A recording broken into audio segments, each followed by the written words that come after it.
بسم الله الرحمن الرحیم. افغان انجینیرینګ ټوټوریال ته ښه راغلاست. نننی ټاپک دی زموږ څنګه کولی شو ټیاس یا توپوګرافیکل پوینټونه سیول 3D ته هټ کړو. نو هر څه د مخه راځمه زه لومړی یو څو سروې ډیټاګانې شو کوم. دا ما سره یو څو ډیټاګانې دي. کله چې مونږه سروې وکړو توپوګرافیکل ډیټا مونږ سره په دغه فورمیټ کې راځي TXT فورمیټ کې. نو دا غواړو مونږه سیول 3D پروګرام ته اډ کړو.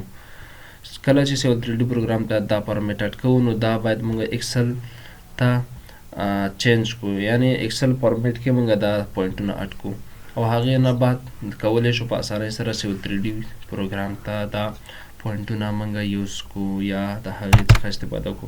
دا مونږ سره سیول د توپو پوینټونه دي چې 5 کیلومیټر یو روډ دی. دا پوینټونه دي مونږ سره ټول. راځو دا مونږ اډ کوو. زه راځم لومړی ایکسل پروګرام ته. ښه، زه راځم ډیټا ته او ډیټا کې غواړم چې څنګه یعنی ډیټا اډ کړم. راځم دلته پروم ټیکسټ نه او ما سره ډیسکټاپ باندې پرته ده سروې ډیټا. سروې دلته 5 کیلومیټر یو روډ دی.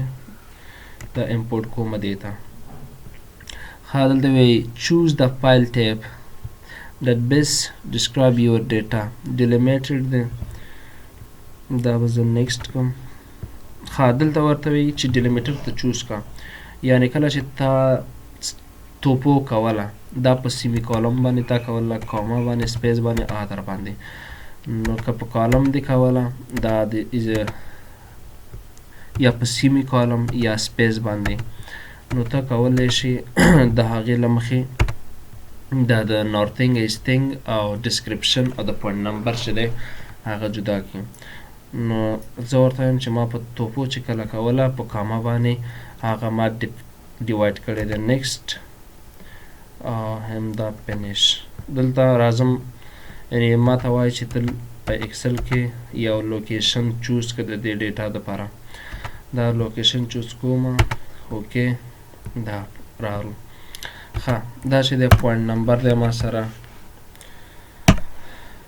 او دا چې دی ما سره ایستنګ، او دا ما سره نارتنګ دی، او دا الیویشن دی، او دا ما سره ډسکرپشن په DS باندې به وښایم. ښه، څنګه پوهیږو چې دا نارتنګ دی، ایستنګ دی او دا نارتنګ دی؟ نو هر کله چې د عددونو تعداد شپږ و یا د شپږو څخه کم راغلی و دې ته ایستنګ وایي، او هر کله چې د عددونو تعداد و یا د و څخه زیات راغلی و هغې ته نارتنګ وایي. دا تعداد چې دی 7 دانې دي یعنی نارتنګ دی. او دا موږ سره الیویشن دی. الیویشن چې دی د چینل او د روډ دپاره چې دی فرق کوي په مختلفو ساحو کې. او دا ډسکرپشن دی. ډسکرپشن موږ سره بینچ مارکونه دي، همدارنګه سنټر لینونه دي، ایجونه دي.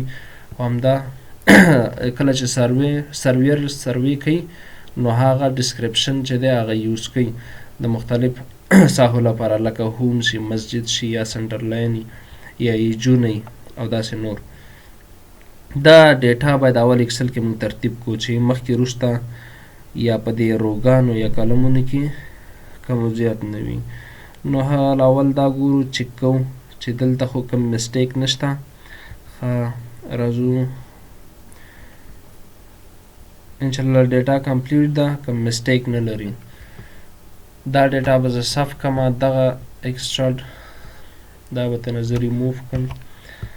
دا ډیټا F12 پرس کوم سب کولو دپاره په ډیسکټاپ باندې سب کوم.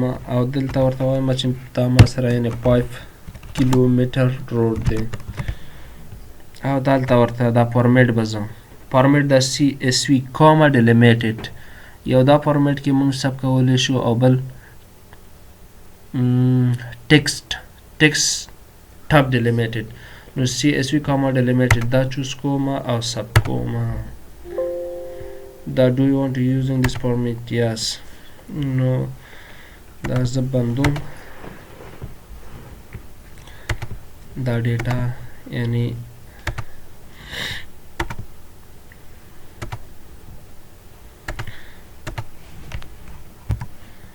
یعنی دا ډیټا ما جوړه کړه. اوس دا ډیټا کولی شو په اسانه سیول 3D پروګرام ته انسرټ کړو. د نن ورځې موضوع همدا وه. تر بلې ویډیو چې زه انجینر اسلام الدین تاسو ته حاضرېږم په لوی الله مو سپارم.